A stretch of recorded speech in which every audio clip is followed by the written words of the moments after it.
So, is the NFL really racist against black head coaches? Coming right up.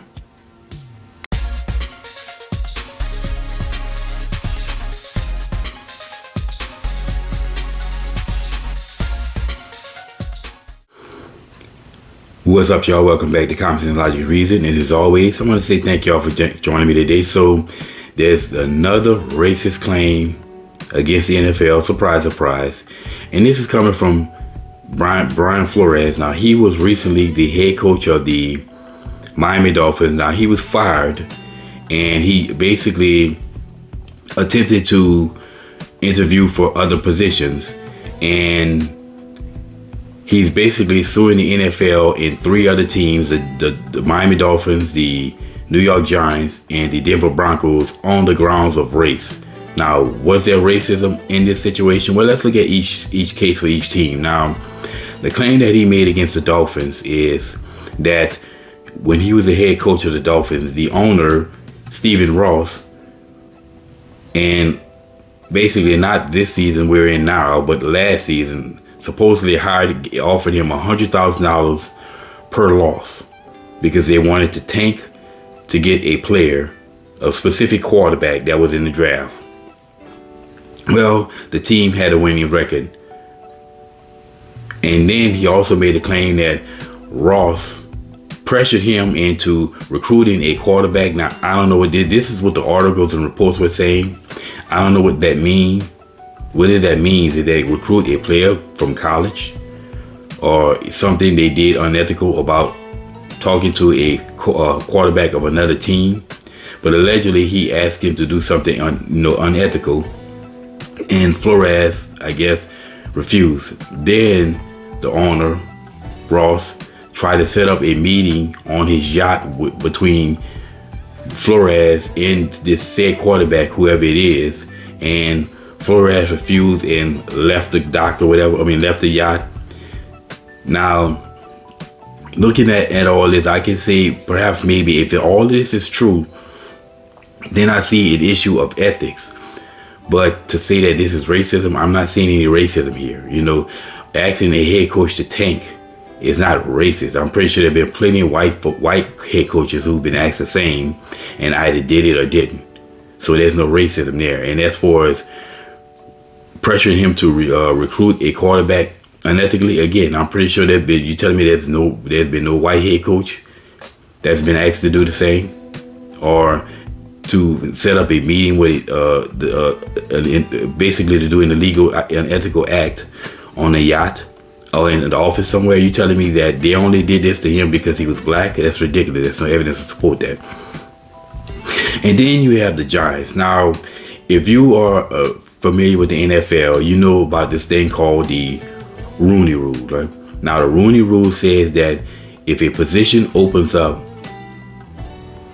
a minority has to be interviewed for this position. Now, I don't know what players are we talking about, or what position? Is it every position on the team? Is it just head coach? Is it a coordinator spot or even in the GM? I just don't know. All I know is that the Rooney Rule, I know it most certainly exists for head coaches.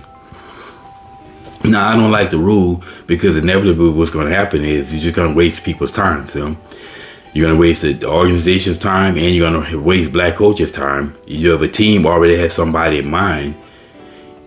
They're being forced to interview a minority person. So you just, like I said, it's just going to be a lot of wasted time. Well, according to him, the Giants did a video conference of him early January. Well, I believe it was like January 4th, January 7th, something like that. And then he had an actual sit-down meeting interview with the Giants on the 27th. Well, on the 28th, right, they hired their head coach, and it was Brian Dable. Now, he drags Coach Bill Belichick in this, saying that Belichick sent him a text message congratulating him on getting the job. And he informed Belichick that he wasn't hired, and perhaps he got the wrong person. And Belichick saw that, yes, he had a Brian, but he had the wrong last name. Well, that was racism now. How was that racism? If I mean, you get interviewed for a job, the next day they hire somebody else. You don't tell me how is that racism? That's everyday thing. I mean, that's with any occupation. You get hired. I mean, you do an interview. I'm pretty sure they'll do plenty of interview for an opening, and they're gonna hire somebody. It may not be you, but you did get an interview. Now they're crying about they only interviewed him for the Rooney Rule. Well, then you got to blame the people who created the Rooney Rule. Then forcing teams to have to do this in the first place. You can't get mad at the Giants. If you think they only interviewed you just to satisfy the rule, that's what they have to do. They're following the rules. So there's no racism there. And then we get to the Broncos. Now he claimed that he interviewed for almost 3.5 hours with the Broncos, and he made this claim that that John Elway and some of the people who interviewed him, they came in drunk. Of course, this is a claim that they basically the Broncos organization is refuting. Now, they end up hiring Vic Fangio as their head coach. And again, more claims of racism and more claims of, well, how the Rooney Rule is racist against black. But again, the same thing. You force these teams to have to hire or interview a minority. They could have somebody else in mind, but they forced to have to waste his time in order to get to the end result, that is find a head coach. Now, all of these people, I've heard the claim from his camp, Brian Flores' camp, is that it's proof that the NFL is racist, and they have this ironclad evidence showing that's racism in the NFL. Now, what is this ironclad evidence that they have? The same nonsense that we've been hearing, trying to make a comparison between the number of players in the league compared to the number of coaches. You'll see, well, there's 70% of players are black, but they only have one black head coach. You know, that's a stupid argument.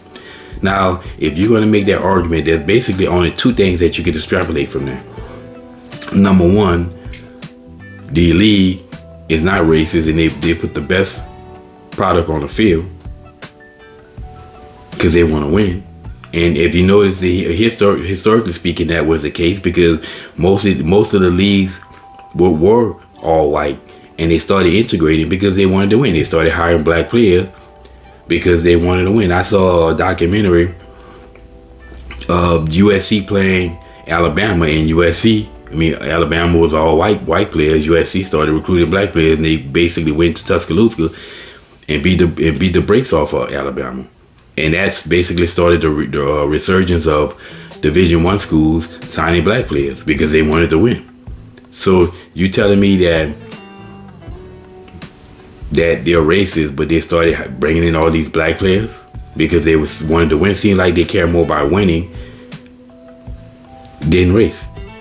Now, the second thing that you have, the conclusion that you can come to with this, is that the league is racist against black people when it comes down to head coaching, but racist against everybody else when it comes down to players. If 70% of the league is manned by black players are black, 70% of all the players are black, and we only make up 13% of the population, well, apparently they don't hate black people when it comes. So they hate black people when it comes down to head coaching jobs, and they are racist against white folks when it comes down to players. Because if they were racist against when it comes down to players, then you have 70% white people in the league.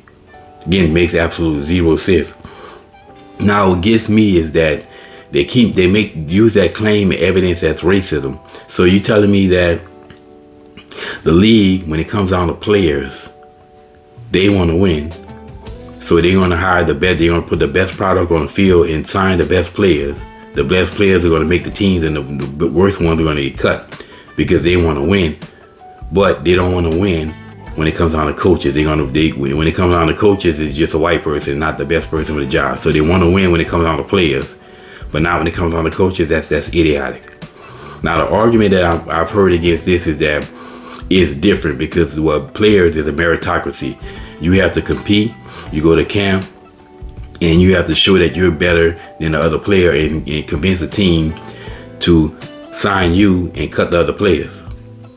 Okay, well, so that's not the same with head coaches? Tell me, if you're trying to get a job as a head coach, you don't have to interview better than all the other candidates and show the team that you are the better prospect? than all the other candidates that they're interviewing to be their head coach. Sounds to me like a meritocracy. But anyway, there is no racism here. This is complete crock of BS. I haven't seen one shred of evidence of any racism in a league, and everything I see that showed me that the league values winning more than anything, not race. And we have nothing but evidence to prove that. So, with that being said, I once looked at Flores as a viable coach, a coaching candidate, head coaching candidate for the Saints. Now, I don't. I'm sorry. I just can't stand race hustlers, and I don't want a race hustler as a coach of my team. I want somebody who's not going to be a race hustler, somebody who's not going to divide. Because I'm just fed up with the race hustling, and to me, he's just qualified. So right now, there's two candidates I'm looking at. I would like to see as head coach of my team. Either we basically promote Dennis Allen from defensive coordinator to head coach, or we bring in Eric Bieniemy from the Chiefs, but definitely not Flores, because I can't stand the goddamn race hustle. That's just me. But anyway, y'all, that's my 2 cents on this. There's no racism here, and it's always, y'all. Until next time.